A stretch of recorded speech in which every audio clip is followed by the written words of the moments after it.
Okay, we can start.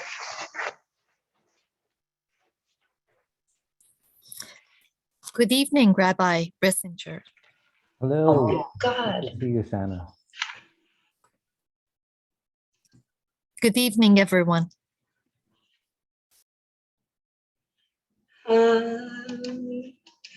Okay, good evening, everyone. I'd like to welcome Rabbi Benjamin or Barry Bresinger to our presentation tonight on technology, addiction, and our youth, the problem and the solution. This is a man who knows a lot about addiction, has spoken in many places, not just in Canada and in the Montreal school system, about all kinds of addiction. And he runs Chabad Lifeline, which is offers free services for all kinds of addictions. And however, tonight we found that this is a big concern of parents. Kids are spending more and more time on the screen, and we know that our kids, particularly who lack sometimes social skills, spend more time than others. So very interested to hear. I know pretty much what the problem is, but I can't wait to hear what the solution is. So Rabbi Bresinger, let us hear what's the solution. Okay, I'm thank sorry, I'm not even on camera. you. Okay, thank you very much, Pam. And I'm going to begin by introducing myself. Well, thank you very much. I think there's, Karen, could you mute everybody? I'm hearing feedback. Okay, good. Thank you so much. Okay, good evening. My name is Rabbi Benyamin Bresinger, and I'm going to tell you just for a few moments about who I am and why I'm sitting before you. And we're going to talk about the problem because, like Pam said, I think the problem is fairly known, but I think the better we know the problem, the better we'll be able to live with the solution. I think that's a key part of what I'm just speaking about is really getting to know what's going on the inside, not just of our youth, but with each other. And I think with that is going to be a very much an important part of how we can contribute to the solution, which is what everybody wants. So I grew up in Shamedy. I went to Shamedy High. I had very little, if any, religious training or background. And it was only when I was about 22, I ended up actually going with Concordia. We had a trip to go to Budapest, Hungary, where we studied there at a very interesting time in history of the world, actually. It was 1984, 85, and communism was coming to a close. And Hungary was one of the first countries for there to be a switchover. So we went as students of political science, and we actually met with the underground newspaper that within a few months would become the government. So it was a fascinating time to be watching this in front of our eyes. And then from there, I ended up traveling to about 20, 25 countries, and always as an observer, always with a tremendous amount of curiosity, wanting to hear and watch people. Something inside of me, I always had that type of need to learn about what brings people together, what separates people, And it was only after I came back from the traveling that I was introduced to a rabbi who gave classes on the spirituality of, or they called it actually psychology of the soul. So it fascinated me so much so that I made some major life choices and decisions. And I ended up going to rabbinical school in Jerusalem, where I stayed for a number of years, getting my training. Then I went to New Jersey. And in New Jersey, where I had my own synagogue, something very interesting happened that would change the course of my life and my wife's life and our family's life, which was in that area where I was in New Jersey, called West Orange. I met with some outstanding superheroes, spiritual superheroes. And these were the men and women who were in the recovery community, meaning that they were themselves struggling with their own addictions or with their spouse's addictions. And I got absolutely enamored by this population. And it's interesting that in 100 plus countries in the world, there is this subculture of people who are anonymous and are absolutely, I see, as very sensitive, highly spiritual, yearning people from all races, all religions, and actually Zoom has proven that. I've been to Alcoholics Anonymous meetings all around the world in the last 2 years. It was from here, from my seat in my living room. And I've gotten to know so many people from so many cultures, Jewish and Christian and Muslim, and the interesting or the powerful, very powerful dynamic that exists within this population is there's this concept of spirituality without religion. Spirituality is another way of understanding that is community, is transparency, is leading, the expression that is used, leading with your weakness.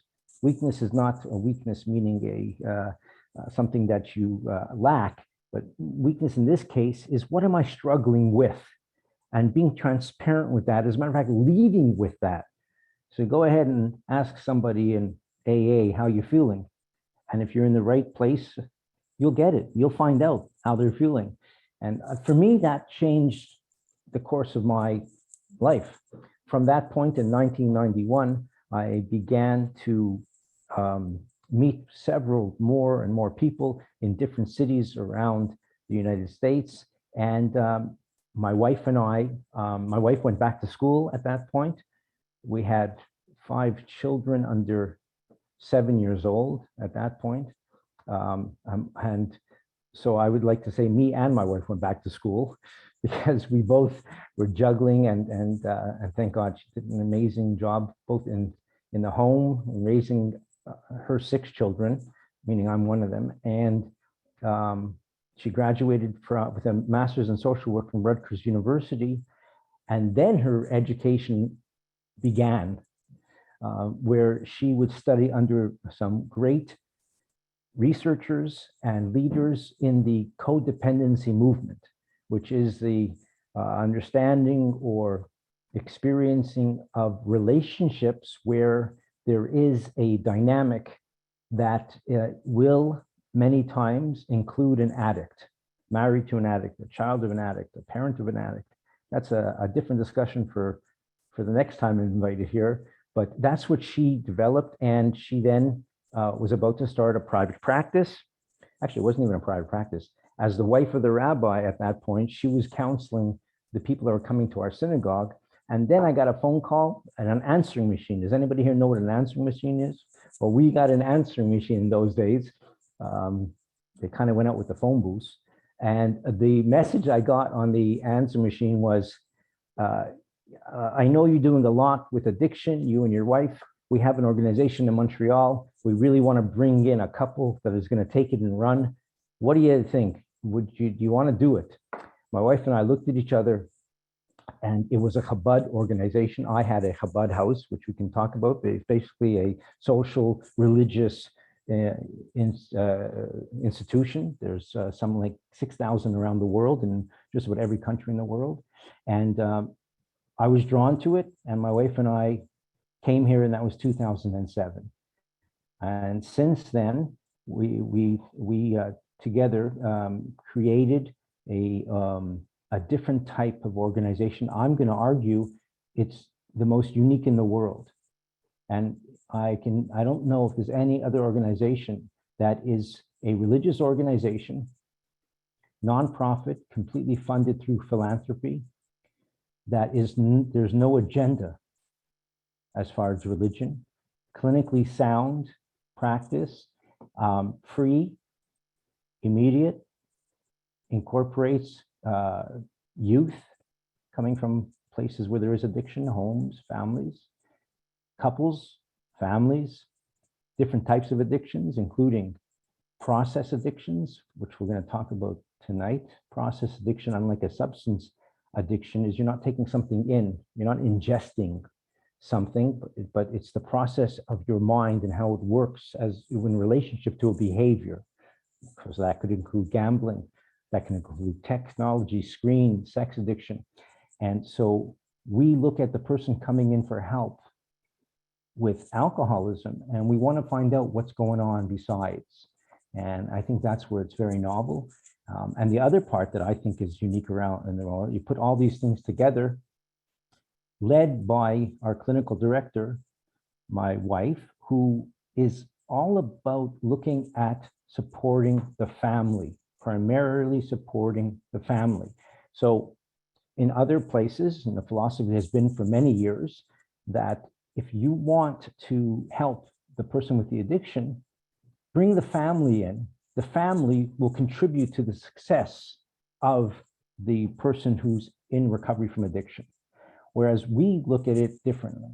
We look at it, if the person with an addiction wants help, by all means, we're here, we're free, we're immediate. We have great addiction counselors, everyone qualified, and a lot of supervision. Let them come. We want them to come. We're so glad when they come. At the same time, there's family members. And whether the addict comes or not, that family member is, in and of itself or in and of themselves, absolutely is valuable with or without the addict in their life. And so what we're doing is we're looking at the family members, including the children, or especially the children, as clients in their own right.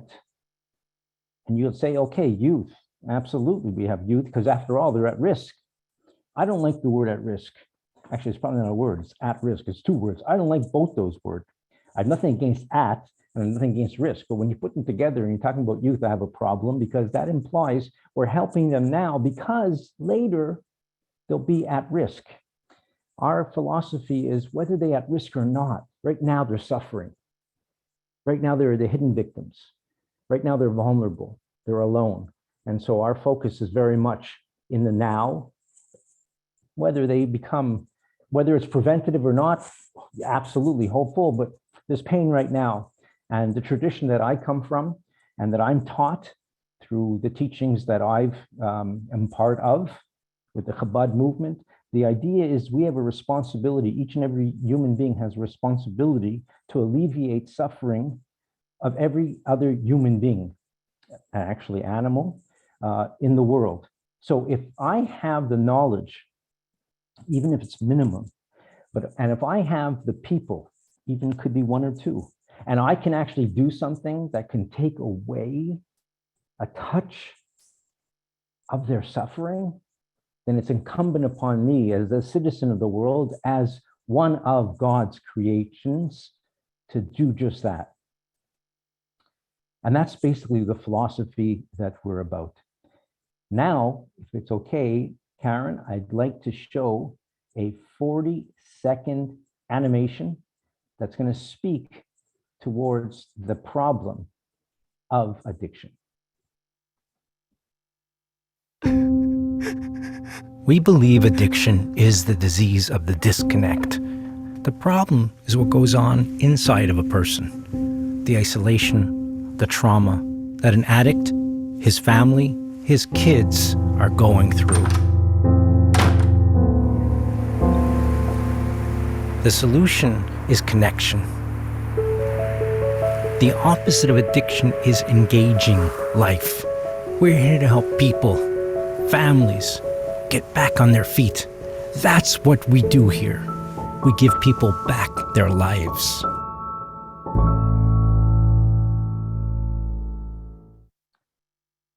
Thank you, Karen.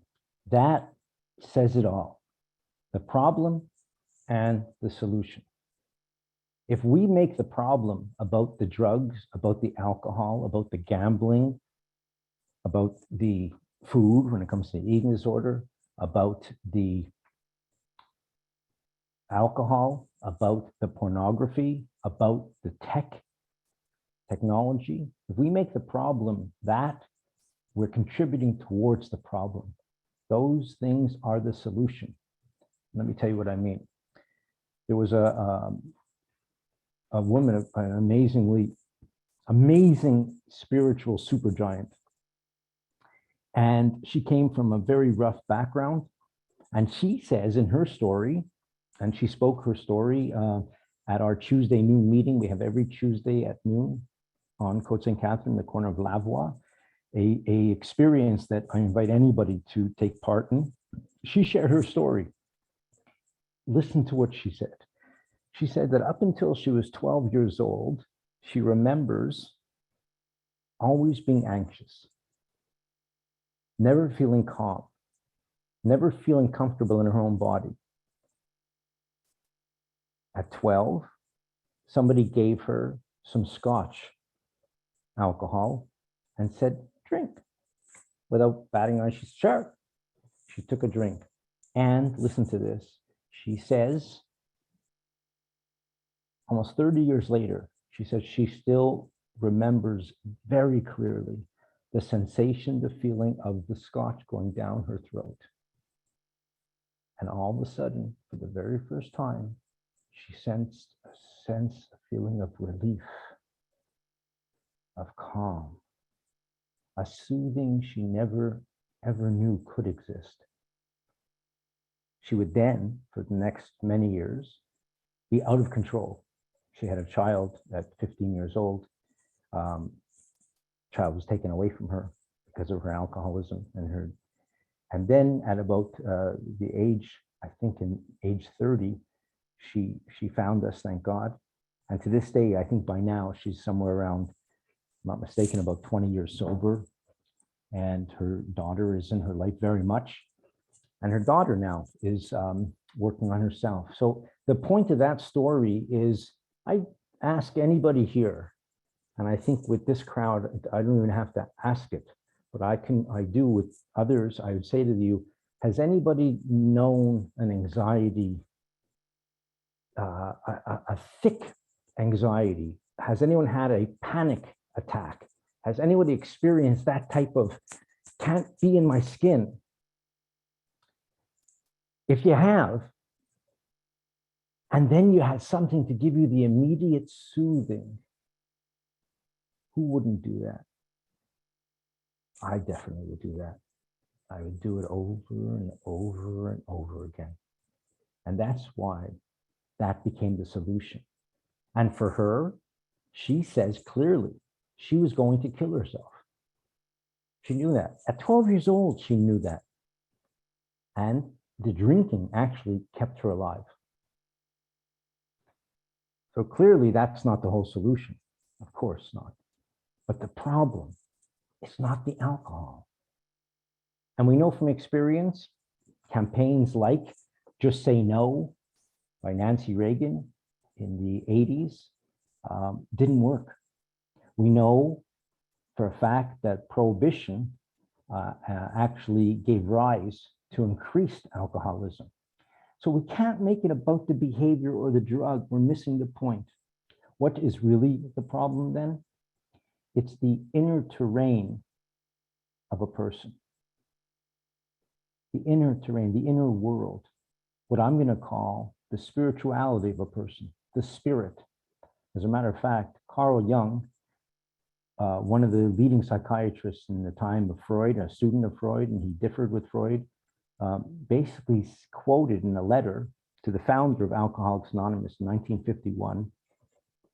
He wrote that you in Alcoholics Anonymous have found something that we psychiatrists and doctors and healers for hundreds of years couldn't find. And you found the ingredients, which is spiritus contra spiritum. In Latin, spiritus, meaning alcohol, spirits, will counter will counter spiritus, which is spiritum, which is spirituality. In other words, they found that what is really the solution? It's the spirituality of a person being developed, the value of a person being appreciated, the place in this world, and being an essential part of God's world. So based on that, the idea of the problem being inside of a person, let's go a little bit deeper. After all, I'm not a psychiatrist. I'm a rabbi, and let me give you a little bit of a background into what our ancient teachings tell us about the inner workings of a person: anxiety, depression, struggle. It all goes back to the very beginning of creation. Now, whether you agree with this or not, or believe this or not, that's totally okay. My goal here is not to convince you anything, but just entertain this thought for a second. There is a creator and there is creation. And within creation, in general, we don't see the creator. We can say there's wonderful things that happen, a birth of a child, the Grand Canyon, all for sure. But if we're to understand the greatness of the creator, those things are like getting excited about me picking up a pen. And yet I can say for my own life and people I talk to, the hiddenness or the concealment of the creator is one of the greatest challenges to mankind. If the creator, so to speak, was revealed, there would be so much less disconnection. As a matter of fact, so if you look at it like that, in a certain sense, we're not looking to blame, but we're looking to identify. This problem of feeling disconnected comes long before we were born, long before our grandparents were born. This is how creation is meant to be. Our souls are put into our body. They come from a place of collectivity. They come from a place of experiencing the divine. And then they're thrust into a body, into this world. It's a double-fold thrust, or a double-fold prison, so to speak. First into the body, and then into the person's mind. So what does that mean? That means when I wake up in the morning, or right now, I'm looking at a screen of many boxes, right? And in the screen and the many boxes, there's a lot of things I'm looking at. I don't see a connection between them. I look at my house, I see there's a couch, there's a chair. I don't see a connection between them. I look at you and I look at me. I don't see that we have one soul, that we're coming from the unifying force. I don't see the unifying force. I don't see the unity. I'm not supposed to. Let me tell you why. Like I told you, I had little kids. Now they have little kids, thank God. And the story, I'm going to update this story. This is a true story that never took place. So I'm going to update this true story that never took place. My kids, when I came home, they would say, let's play hide and seek. Now, hide and seek for little kids, they don't get it. They can just hide and not be found, or they can actually hide and then say, I'm here, whatever the case is. But they go and play hide and seek. It's my job as a parent to seek out the child and to find the child. And when I find the child, especially after a long day and after the child's hidden himself or herself very well, when I find the child and we connect, it's a very deep connection, much deeper if there was no hiding. And in a certain sense, our ancient teachings teach us that, so to speak, the Creator hides. And now it's our job to find our Creator, to find the unifying force. And that's the idea of the spirituality behind the original monotheist. Abraham, who brought monotheism to the world, it wasn't that he found one God. He found how everything is a manifestation of God and all is unified. But that takes a lot of work. The naked eye doesn't see that. The ego inside each one of us, an ego can stand for EGO or edge God out. That keeps us from thinking in a narrow, disconnected way. Now, baby comes into this world and we know how important attachment is. We know how important the look of a mother's eyes to the baby's eyes right after birth. Right after birth. We even know how the brain changes with the proper attachment. So now we're talking about that soul, right? That came into the body, that experienced some kind of trauma, cosmic trauma. And now there's a need for a certain healing from the get-go. When that's not done, and who can do that properly? And that's a tall order. We have generations and generations of trying and struggling with proper attachment. It's not, obviously, it's not so simple, or we'd have a much healthier society. And then the child grows, and with the growth, many things can happen. One, there could be trauma. Two, there could be some type of mental impediments, whether it's ADHD, whether it's depression, whether it's any of these factors, social anxiety, and the feeling of being isolated, the feeling of being disconnected becomes so real. And this is so important, and I try to tell this to other clergy, becomes so real that no matter how much you tell a person that they have a soul, God does not make mistakes, everybody is meant to be here. No matter how many times you tell that to a person or how well you say it, the filter on a child who has experienced any of these factors, or, ready for this, or is highly sensitive in a spiritual sense, it's not going to hear it. They're not going to digest it. They're not going to eat it up. They're not going to believe you. They know different. So then the work becomes for society and for each of us in our own home and in our neighborhoods. The work becomes, how can I myself find the unifying force? How can I find the unity in all of the multiplicity, in all of the division? How can I find that unifying force? And the more I look for it, the healthier I am spiritually. And the less I look for it, the more frustrated I would be, especially if I have a soul that's highly sensitive. So the problem we're talking about now is much deeper than early childhood experiences.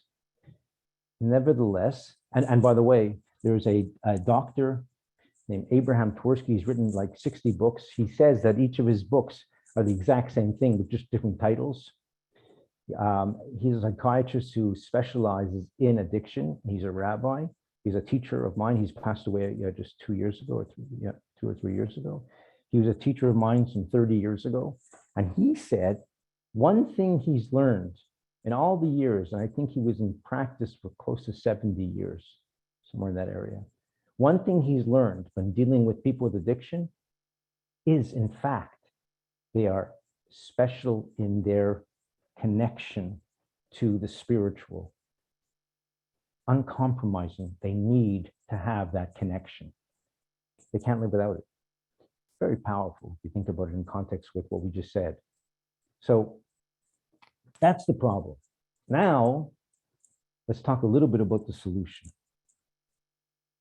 Before we talk about the solution, and when we're going to bring the solution to our youth, and we're going to talk about technology, so we're going to now make this a more practical. Before we do that, I want you to watch something.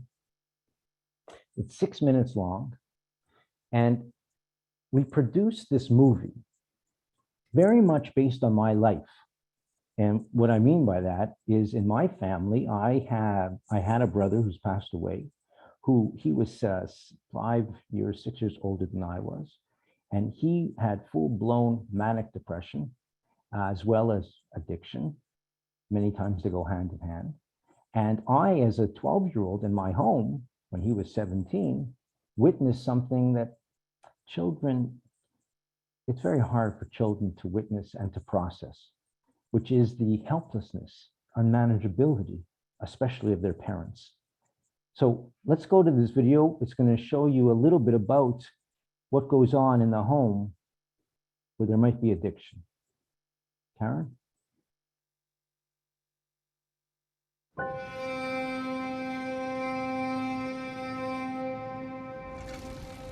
You know, there's so many stories.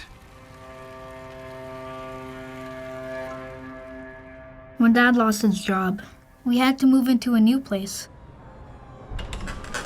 Okay, you got it? Yeah. That wasn't as nice as our old place. Let's go get some more stuff, okay? Yeah. I'm gonna go up.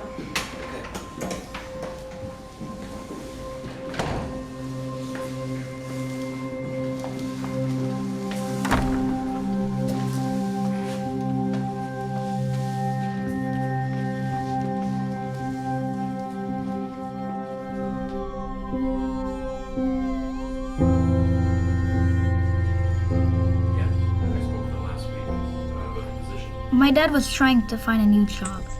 Hi, is this Miss Lemercier? Hi, yes, Daniel Franklin. I spoke. Mom was working, so I thought things were okay.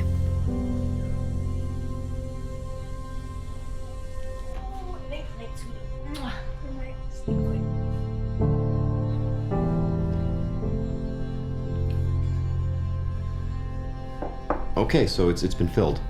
Okay. Yeah, if you don't mind, I'd like to check in periodically. I can't take it anymore because she's always on my back. I'm a mess every time I'm at work. I know, sweetheart. It's a perfect organization. It's a perfect fit for me. Are you holding your I appreciate that. I sent you my CV. Did you receive it? Mom and Dad used to go out together, but Mom started going out alone.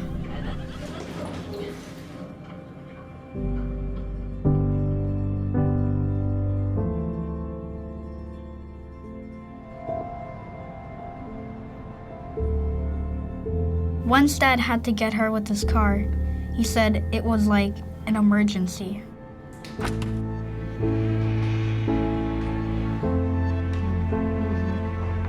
Exactly.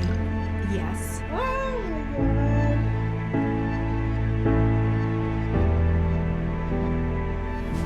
Mom, get up!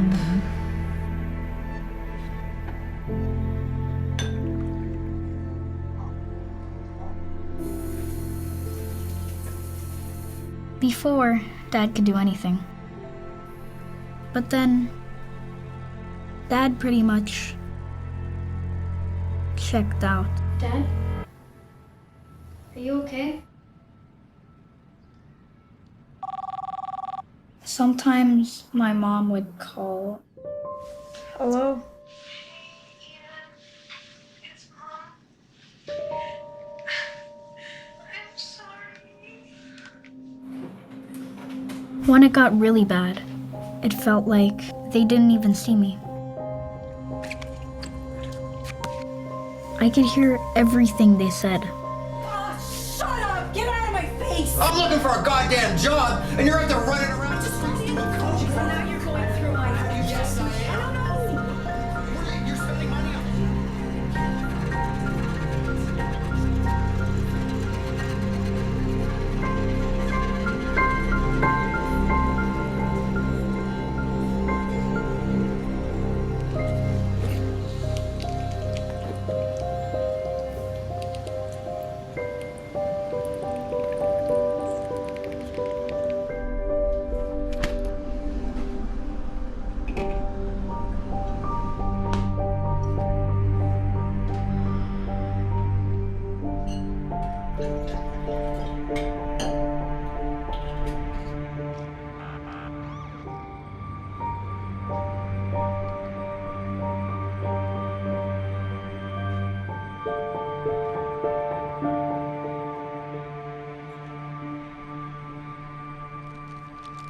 I don't know how she found that place.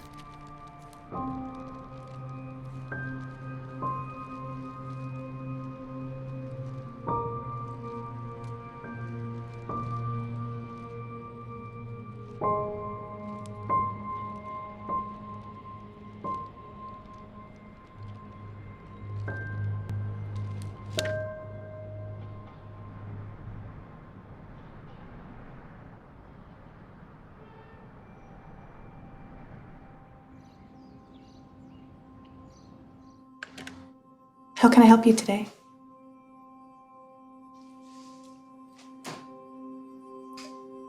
I don't know. I'm so glad you're here. Thank you.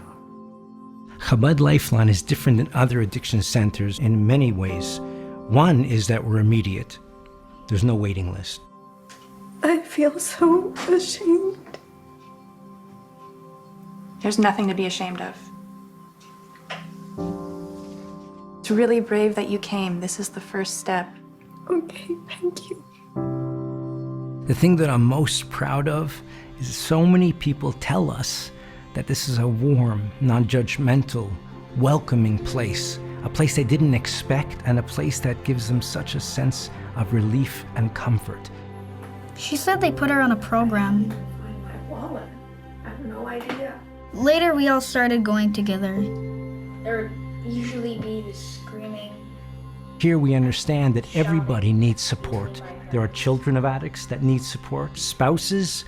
These are people who are suffering and they don't need to. And I remember telling myself that I never wanted to be like my mother. This is so important to me personally because I grew up in a home with an older brother who's since passed away, and his life was out of control. And my parents didn't know what to do, how to deal with him. And as a 12-year-old at the time, and my sister was 11 years old, we watched this unfold in front of us, and we didn't know what to make of it. I'm looking for those kids. I want them to know that there's an advocate for them. Sometimes I didn't know what to say, but I didn't feel invisible anymore. Our solution has to do with connecting people and let them know that they're not alone and they never have to be alone again. And that's what we're all about.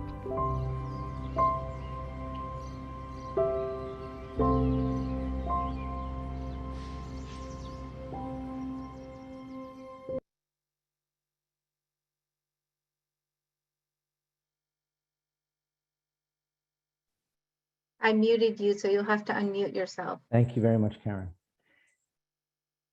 So there was one line in there, and I don't expect anybody to remember it, but it would be amazing if anybody here would mention there was one sentence, and that is the solution.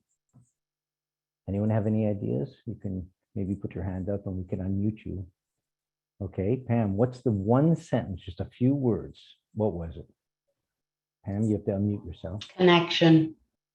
Okay, okay, good, except I'm looking for a sentence. Let's see, somebody said something. I know. Yeah, I think. I'm Yeah. so glad you're here. yes, yes, yes. Can I look at my children? Can I look at my family? Can I look at myself and really say that? That's going to be the solution. And I can give you lots of facts, and I have lots of facts and a few powerful studies here to talk about the power, the negative power of screens on our children. I can talk about how actually the French coined a term which is called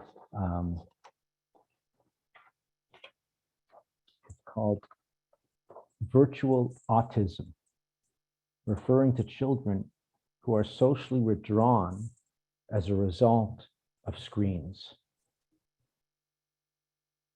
I can tell you different facts. There's a book written by a psychiatrist called Dopamine Nation. She writes something very interesting there. Not everyone plays video games. So maybe some of our kids don't play video games. Okay. But just about all of us have a digital drug of choice. And it probably involves using a smartphone, the equivalent of the hypodermic needle for a wired generation. Reducing phone use is notoriously difficult because at first it causes the brain's pleasure-pain balance to tilt to the side of pain, making us feel restless and cranky. But if we can keep it up long enough, the benefits of a healthier dopamine balance are worth it. Our minds are less preoccupied with craving. We are more able to be present in the moment, and life's little unexpected joys are rewarding again.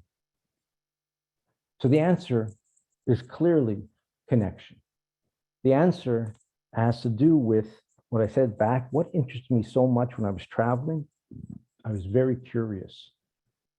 I like to hear how people were. I'd like to learn who people were, what the cultures were, what the behaviors, the language. I was curious, genuinely curious. Can I have that type of genuine curiosity when I'm speaking to my children? Very hard. It's easy to do that in a foreign country, not in my living room. Very hard.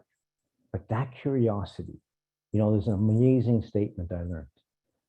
Used to be when parents are frustrated, upset, which makes so much sense. Of course, we're going to be.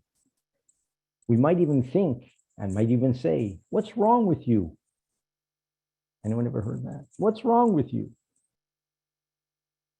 Switch that. The tone, and it could be in your head, and you can say, "What's happened to you? What's happened to you? Tell me. I want to know." I believe that creates a space that's sacred, a space where a person can actually feel comfortable. And in that comfort, and like I said before, no matter how many times you'll tell a person or a child a positive message that this, all good, all important, but the filter, remember that filter that was caused by just the soul coming into the body, let alone the trauma or anything else.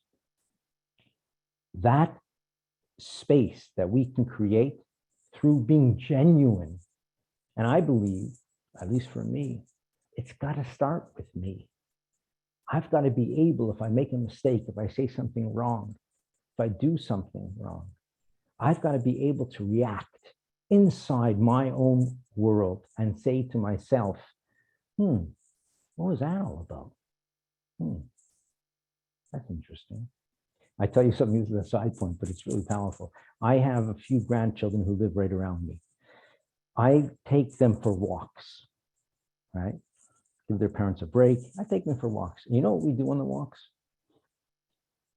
And so cute, because we did this a few times, and one of my grandkids said, "What does that mean?" Basically, we walk in the streets and we look for things that are interesting. And we'll point at something. And even the 3-year-olds pointing at something, saying, "That's interesting." And a tree this way, or a house that way, or whatever, a car. That's interesting. That's interesting. And then it's cute because one of the grandkids along, like 20 minutes later, said, after saying many things are interesting, they said, "What does interesting mean?" But the idea is for me to do that with them. It has to do with creating curiosity, openness. And you know what? I never answered. I don't want to answer. I want to remain curious. I want to validate their curiosity. I want to say, yeah, that is interesting. What that does is the human need. It's a good need. It comes from a good place, possibly, to judge, to help, to fix, to answer. That human need that we all have, it can go astray a little bit, right? And then as I become judging, and I don't buy it. When I say to people, "I don't judge," I don't buy that because I know it's not true. I'd like to say that and mean it. And maybe that's why I say it, because I really ultimately want to mean it and I'm working towards it. But I judge. And that's the opposite of curiosity. That's filling the space with me. And so I heard it's important now to talk in order to listen versus listen in order to talk. Creating that space, because the solution is nothing new. The problem is also nothing new. It's much more intense now. The quantity and the variety and the potency of highly reinforcing drugs and behaviors has never been greater. In addition to addictive substances like sugar and opioids, there's also a whole new class of electronic addictions that didn't exist until about 20 years ago. Texting, tweeting, surfing the net, online shopping, and gambling. These digital products are engineered to be addictive. And we didn't even get into pornography today. That's a whole talk on its own. Pornography in our youth. What they're watching, what they're seeing, without even looking for it, what's coming to them. Just a side note here, sex addiction is important. Sex addiction is actually very important. We deal with this. But having a talk with our children, you know where they're learning sex ed, that's what I was saying. You know where they're learning about sex ed now? They're learning at 11 and 12 by watching pornography. And the pornography is violent in general. Violent. And it's I talk about no intimacy, the opposite. It's violation. And that's what our children are growing up with. Whether we believe it or not, we can assume today that they are watching. Not the other way. Maybe there was a time we would assume they're not, and there are a few kids. We can assume they are. That's a different subject, but it's kind of the same. Because what's happening, why? What if it's drawing them? First of all, there's unbelievable industry that's always looking to draw more and more. That's where the profit is. But what's drawing a child there? What's drawing anyone there? I believe, and this could sound a little radical, that's okay. Look at me, I look pretty radical. Right? I'm okay with being radical. What's radical, I believe, is a search for transcendence. There's deep part inside each of us that knows very clearly that we are a soul, that we are here for a purpose, that life has great, great meaning and value, or the soul wouldn't have come here. And yet, if I'm here and I'm not nurturing, I'm not cultivating, I'm not developing this search in a healthy way, which, by the way, who is? But at least moments, there's going to be moments. Then I'm going to look for transcendence one way or the other. That's why they call it getting high. So a child too, in a certain sense, is looking to get out of themselves, especially when it comes to anxiety, when it comes to ADHD, when it comes to any type of impediment, let's say, to feeling comfortable in your own skin. What's interesting is they're engineered to be addictive. They're using flashing lights, celebratory sounds. And like, I learned, we did a talk on just gaming, which is also a subject in and of itself, gaming for youth. That the gaming industry, by the way, the number one advertisers in gaming industry is, drum roll please, anyone have any idea if there's one thing, one product that is advertised the most for children who are gaming? Any ideas, anyone here? Hands, any hands? I see Karen is reaching for her mouse. That wasn't to offer an answer, was it? Very No, curious. I was looking to see if somebody was raising their hand in the list of participants. Okay, so no that means you have to make a guess then. What's your guess, Karen? I was going to guess food, but I don't have any teens, so I don't know. Food is fantastic guess. You know the expression, it's a lot easier to stuff your face than face your stuff. So food is a biggie, but it's not food. It's marijuana. Marijuana. That's what's being advertised. And it's a real draw because somebody who's gaming wants to come down at times. But that's also a subject in and of itself. So let's go back for a second. Let's talk about what I said, the problem, the solution, and then we'll have some practical tools. We have to deal with the practical tools, what the studies say, possibly, but I'm speaking from a place of, for 30 years, working with every adult. Listen to this, Wendy. By the way, I love Wendy's here. It's good to see you.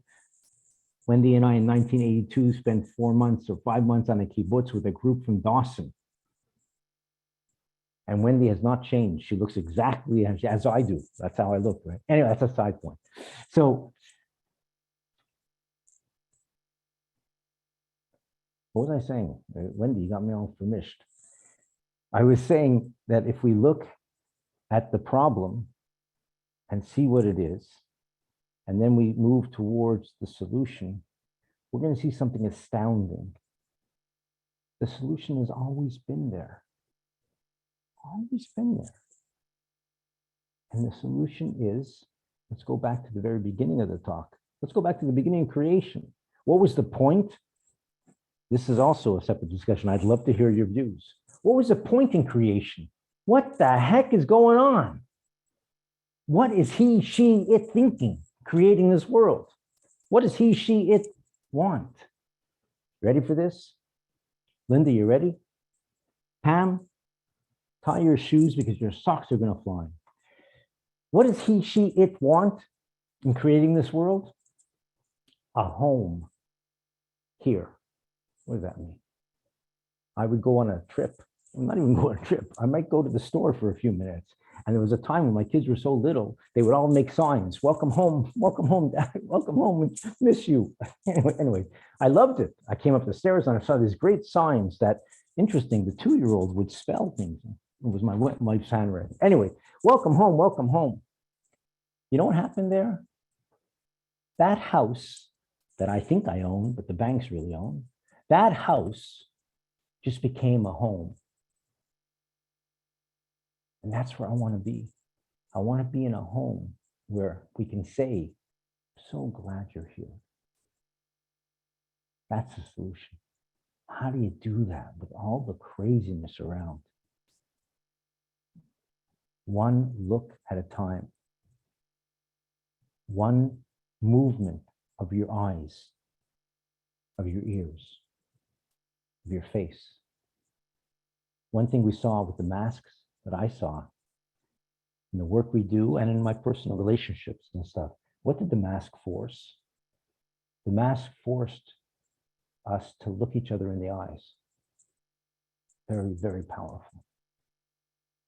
To look each other in the eyes, because what we said before, part of the solution, and Pam said at the beginning, she said, I want to hear the solution. We don't need to, the problem we know. The problem is I'm not feeling seen, heard, understood. I need you to see me, hear me, understand me. That's always been the problem. Now more than ever, because I'm a voyeur now. We're not being seen. We're seeing all the time. One of the greatest prayers I heard from an alcoholic Italian fellow in Jersey named Tom. I'll tell you a lot. That's for a different discussion, Tom. Very good friend of mine. He said a beautiful prayer. You ready? He said, please God, help me see myself and others through your eyes. We're going to say, I'm so glad you're here. We see through those eyes. So the idea here is to know with curiosity and genuine interest, to know, get to know a child. Be able to say, what's happened to you? That alone, without an answer, is healing beyond, whether we see it or not. And we all know, kids get everything. No question, sponges and sponges. If I myself could have a not a rule in the house. By the way, you know, I hear something interesting. Listen to this. I've heard in how many years, I don't know how many thousands of stories of people in recovery. One thing I hear a lot of, you'd be surprised, is how they wish there would have been more structure in the house. They wish they would have had more rules. Of course, it's got to be done for the sake of the child, not because I'm angry. But that was something people yearned for. So if I can have rules like, no, when it comes to dinner time, we're going to eat together, and no phone anywhere near. Not to turn it upside down, not to turn it inside out, not to put it in your pocket, not to put it under the table. Get it out of the house, get it out of the room. That sets a fantastic, fantastic environment that can only contribute towards this creating a safe space. Because remember, we're put here because somehow, some way, some reason, the Creator wanted to have a home here. And a home you can't build for yourself. A home has to be created by those who live in it. So we have to create a home for each other as best we can. With all the noise and all the distractions and all the challenges, I can create that home. If I can stay curious, if I can stay interested, and if I can create that space. And I'll give you some practical solutions, then we'll open up for questions. I have a few points here that you can get. You don't need me for this. You can definitely Google this. Solutions for tech busy kids. Parents need to value and show interest in what their children do. Parents need to establish fair and clear responsibilities, roles for their kids.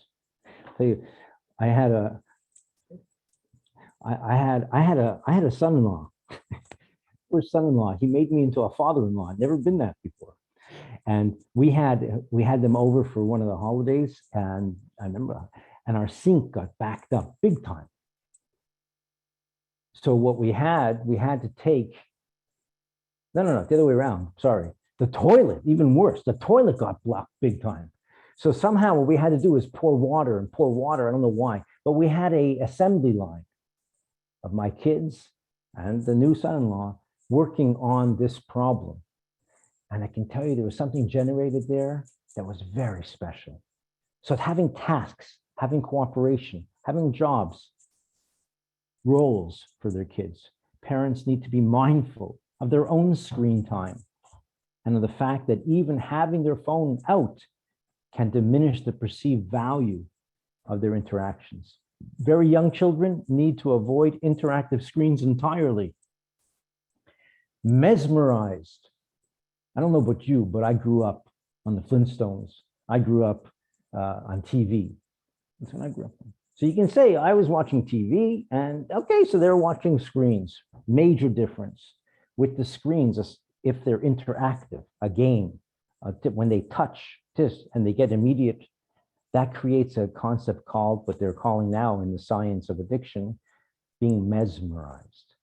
I was never mesmerized. I don't care how good the Flintstone episode was. So very young, they say up until 2, there should be no screen. And up until elementary school, there should be no interactive screen. Elementary school children should have their screen time restricted to 30 minutes a day. Family-focused prevention programs offer an active and effective way to stop the problem before it starts. And you know what? It's very easy for me to say, I have no kids under the age of 22 anymore. It's very easy for me to say, and thank God we raised them in a time when this wasn't the main struggle. There was others. So we need help. The number one thing I can leave for you, and get ready, Karen, I'm getting ready. I'm building it up. The number one recommendation across the board, like with anything, but especially with this, for parents, is support. Active support. And even better is active parent with their children support. To that end, we at Lifeline with a great grant that came before the pandemic. They wanted to fund our research and development of a 10-week course that includes 12 or 11 to 13-year-olds who are busy on the screens, maybe a little bit too busy, and their parents together. What a concept. Together, not about the kid, it's about together. And so these type of support groups, ongoing, are so vital. The kids get to see they're not alone. They see their parents wanting to grow. There's no blaming. So with that, I'm going to ask Karen to put up on the screen the flyer that we have as a collaboration between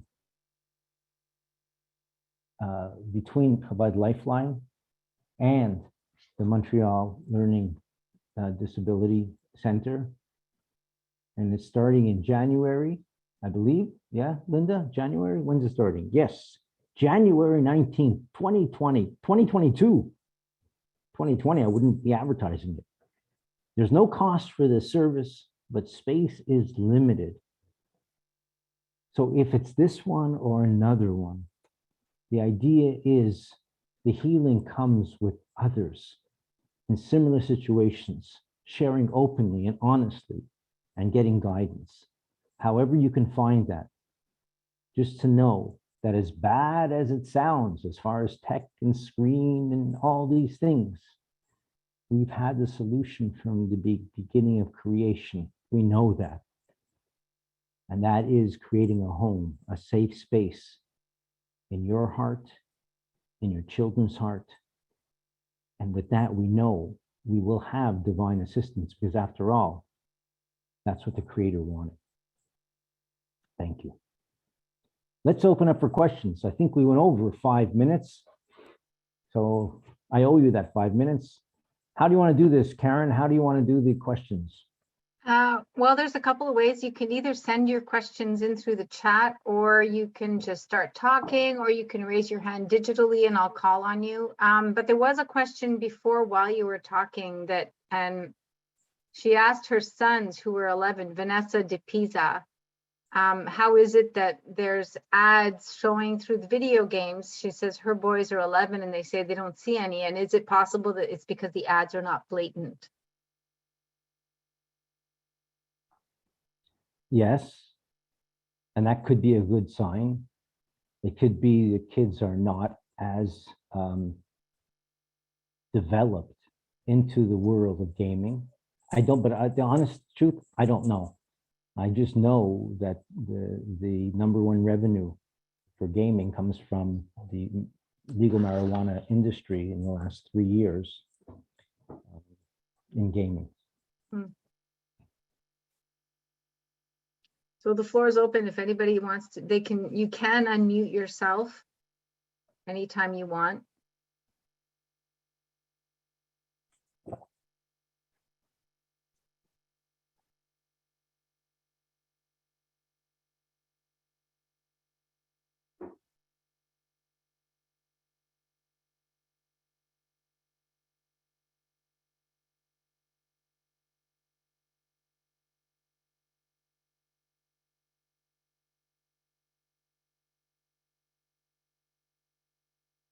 I love it. It's a safe place. We can sit here together. We don't have to talk. But I mean, how long is this going to go for already? Apparently you're supposed to meditate 30 times a day, so we've got a bit of time left. Well, so if there are no questions, then I will say thank you so much, Rabbi Bresinger. It's always a pleasure to listen to you. You got a great sense of humor, and it had some very interesting solutions, I must say. Some things that I haven't thought about. The one thing I would like to say that I've thought about, and I was saying that today to someone, is I also said that I'm so glad that I wasn't bringing up children during this time. And you talked about being judgmental. And I find that as a preschool teacher, I'm very judgmental when I go out and I see moms on the phone. Because when I went for a walk like you, we stopped to look at all the digging trucks and all the bulldozers. And my kids just love that. And I took that time to develop their vocabulary and to sing to them and to connect with them. And yet I asked myself, what kind of a mother would I be today? It's very easy to judge, but we didn't have that when we were growing up or bringing up our children, excuse me. So we can't really judge something that we haven't lived and we don't know. But I still say, I feel that a lot is being missed out on while they're out there on their cell phones instead of singing to their kids. Anyways, that's just my own personal, opinion. And I just want to tell you that I highly agree with you on that one. And in general, I just want to say thank you so much for being here tonight and really explaining the whole concept of addiction and how you handle it. And pulled my heartstrings a few times. Your video is amazing. Absolutely. Good stuff. I Thank wanted you to so say much. that, Tammy, I wanted to say that I agree with you too, because my kids are 33, 32. And in my days, going to a restaurant, the coloring books, the toys came out, we colored together, we talked. Today, you go to a restaurant, if you go to a restaurant, and each individual, kids, teens, and parents are each on their own device. They're not even looking at each other. It's heartbreaking because there is such a disconnect, and I'm so proud and grateful for this collaboration between the MCLD and Chabad Lifeline, because within this group, we're going to be able to create real life strategies for, creating healthy boundaries and a healthy tech diet. And we're going to be looking at the behavioral, the nutrition, the educational, the emotional, and finding out where it's going off balance, and talk about effective communication and emotional regulation, and work together, breaking up into groups for parents and kids, and then coming together and doing the work. So we are so excited to do this with you, Rabbi. Thank you, Linda. We're really excited, and we hope that people will be interested and take us up on this offer. And on that note, I would like to say thank you very much to Karen, who always does a fabulous job, and wish you all a good night. Thank you. Thank you very much, everybody. Thanks, you to Rabbi Pam. Bresinger. Pam, thank you to you. You're the one who made the match. Ah, yes. Well, I've been thinking about this one for a long time. Good. Okay. I'm a good matchmaker, right, Barb?